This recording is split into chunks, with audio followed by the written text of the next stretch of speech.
Hi, my name is Tory Blackwell. I teach the Biology 211 course at Clackamas Community College, and I'm also one of the lead instructors for the Biology 100 series. So we'll have Biology 101, 102, and 103 being taught this fall at Clackamas Community College.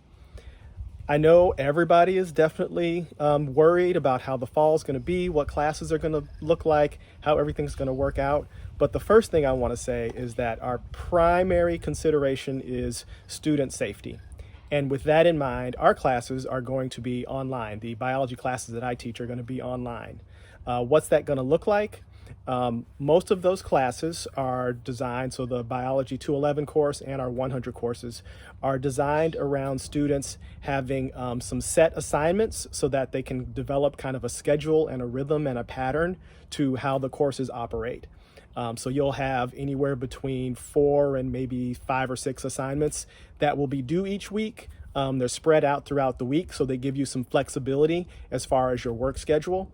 We felt like that's definitely something important to think about when it comes to online instruction. For my 200, the 211 course, I really wanted to have that flexibility because I know there may be some students that might have to be caregivers right now. You may have children that are now going to be taking doing their work at home. So now not only do you have to be a student yourself, you may have to be a teacher or a co-teacher for the student that you have living at your home. I know there might be some job issues and things like that that are also coming up around the whole COVID-19 situation. So I really wanted to make sure that in our 211 course, we provide similar levels of flexibility like we've always provided for our 100 level online courses. So again, both of those courses are going to involve some online work. A lot of times you'll be doing some type of a reading and then some assignment that's related to that reading to kind of get you prepped for the week so that you have a good understanding of what kind of information you're going to be working on. And then after that, we'll have additional activities that let you use that information.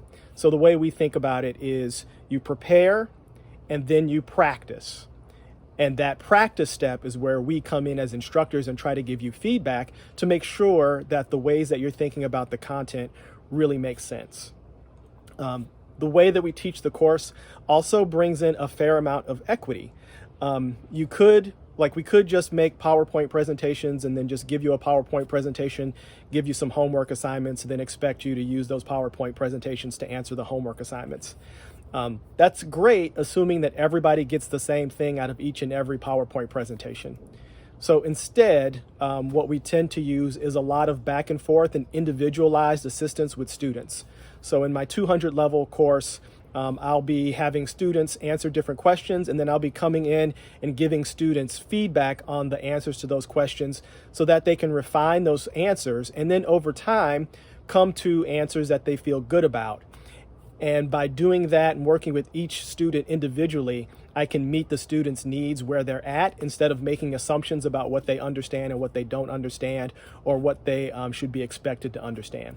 So we do a lot of one-on-one interaction. That also helps set up some regular expectations for you. Like you can expect to hear from me probably multiple times a week, if not multiple times each day, depending on what types of activities you're assigned or you're submitting.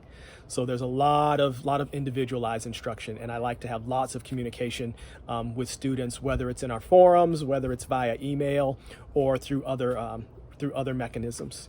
So you can definitely expect to hear a lot from me as we work with each other over the course of the school year. For lab, I know that can be kind of, crazy to think about since we're not going to be on campus for our labs. For our 100 level course, we've had a long running setup for online labs. So students have some lab kits that they'll be able to purchase, and we've got instructions right in the workbook for completing those labs online. They're really fun. As long as you kind of work through the instructions and ask for help when you need it, you can be really successful with the labs. For the 200 lab, we'll be in kind of the same situation. I've got a few very large labs where it might take you a few hours to get the lab done and then do a write-up about that lab. But again, they're designed to be really, really fun and really engaging. We're going to be doing some DNA extraction at home, so you'll get to see some DNA in a container. That'll be kind of great. And then we can kind of link into, what's the purpose of DNA? How is it used? How does this extraction work? All those pieces will give us the ability to really still learn about DNA, even though we're not doing that type of an extraction in the lab space. We'll do some bioinformatics. We've got some great data on file that we can use to still teach us about bioinformatics and how we use the genetic code to understand relationships between different species. And we'll probably do a little bit of some microbiology in the form of some yeast plating, just so that you can get a feel for what that looks like. Because when we get into the winter and spring terms, your labs are really student-driven, student-directed labs where you have to sit down and figure out what your project wants to be. So I do still want to get you exposed to a couple of different areas and different concepts that are related to lab. So that way you'll have a little bit of background as you are starting to plan out your own lab experience for the winter and spring terms. Hopefully by then we'll be back on campus and we'll be able to really interact with each other face to face. I am very much look forward to what we're going to have for you available in the fall. It's not that far away. If you still have questions or you're just kind of on the fence about what you should do around fall and you're interested in our biology courses, feel free to email me. It's toryb@clackamas.edu. And again, I look forward to working with all of you in a few weeks. Thanks.